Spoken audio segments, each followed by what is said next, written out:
अजितदादांचा झाला game. Black बॉक्समधून माहिती उघड. महाराष्ट्राच्या राजकारणातील एक कर्मठ लोकनेते व महाराष्ट्राचे उपमुख्यमंत्री अजितदादा पवार यांचे काल विमान अपघातात निधन झाले. महाराष्ट्राचा एक धगधगता ज्वालामुखी शांत झाला. महाराष्ट्र पोरका झाला. मात्र घटनेच्या काही तासांनंतर ही घटना केवळ एक अपघात की एखादे मोठे कटकारस्थान असा सवाल आता उपस्थित होऊ लागला आहे. प्राथमिक माहितीनुसार अजितदादा एका खासगी विमानाने त्यांच्या पूर्वनियोजित सभांना उपस्थित राहण्यासाठी बारामतीला गेले होते. मात्र विमान धावपट्टीवर पोहोचण्यापूर्वीच रनवेच्या बाजूला असलेल्या जागेत अचानक कोसळले आणि त्यात अजितदादांसह सर्वांचा दुर्दैवी मृत्यू झाला. तांत्रिक बिघाडामुळे हा अपघात झाला असावा असा सर्वांचाच समज होता. परंतु घटनास्थळावरून मिळालेल्या ब्लॅक बॉक्सने केलेल्या खुलाशांमुळे तपास यंत्रणांच्या पायाखालची वाळू सरकली असून हा एखादा मोठा कट असल्याची शक्यता व्यक्त करण्यात येत आहे. ब्लॅक बॉक्समधील शेवटच्या 5 मिनिटांच्या रेकॉर्डिंगनुसार वैमानिकाने विमानावरचे नियंत्रण सुटल्याचे सांगितले. मात्र आश्चर्य म्हणजे विमानाची सर्व इंजिने व हायड्रॉलिक सिस्टीम शेवटपर्यंत सुरळीतपणे काम करीत होती. मग अचानक असं काय घडलं की विमानाने आपली दिशा बदलून थेट डोंगराच्या दिशेने वेगात झेप घेतली? तपास सूत्रांच्या हवाल्याने एक अत्यंत धक्कादायक माहिती पुढे येत आहे की विमानाची नेव्हिगेशन सिस्टीम बाहेरून हॅक करण्यात आल्याची प्राथमिक माहिती हाती आली आहे.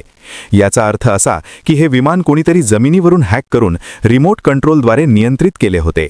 जर हे खरे असेल तर हा अपघात नसून महाराष्ट्रातील वाघाला रोखण्यासाठी केलेले एक सुनियोजित षडयंत्र आहे का? हा सवाल आता विचारला जाऊ लागला आहे आणि महाराष्ट्राच्या राजकारणातील हा सर्वात मोठा आणि थंड डोक्याने केलेला गुन्हा ठरणार आहे. ब्लॅक बॉक्समध्ये एका ठिकाणी सिस्टीम एरर असा संदेश वारंवार येत होता, जो सामान्यतः तांत्रिक बिघाडात येत नाही. हा बिघाड मुद्दाम निर्माण केला होता का, याचा तपास आंतरराष्ट्रीय स्तरावरून करणे गरजेचे झाले आहे. विमानाने उड्डाण घेण्यापूर्वी त्याची तपासणी करणाऱ्या इंजिनियर्सनाही आता ताब्यात घेण्यात आले आहे. सूत्रांच्या माहितीनुसार त्या दिवशी विमानाची सुरक्षा व्यवस्था अचानक बदलण्यात आली होती आणि काही नवीन कर्मचाऱ्यांची नियुक्ती करण्यात आली होती. हे कर्मचारी नेमके कोण आणि ही दुर्दैवी घटना घडताच ते नेमके गायब का झाले, यावरून संशय बळावला आहे.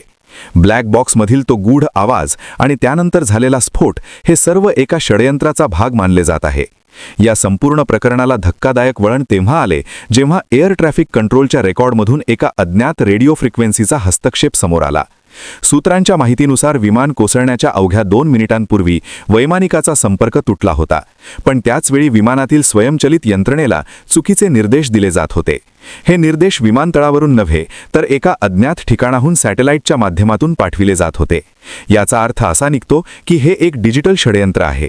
ज्या तंत्रज्ञानाचा वापर करून अत्याधुनिक विमाने पाडली जातात, त्याच तंत्रज्ञानाचा वापर करून महाराष्ट्राच्या या वाघाला रोखण्यात आले का, असा खळबळजनक संशय आता सायबर सुरक्षा तज्ज्ञांकडून उपस्थित केला जाऊ लागला आहे.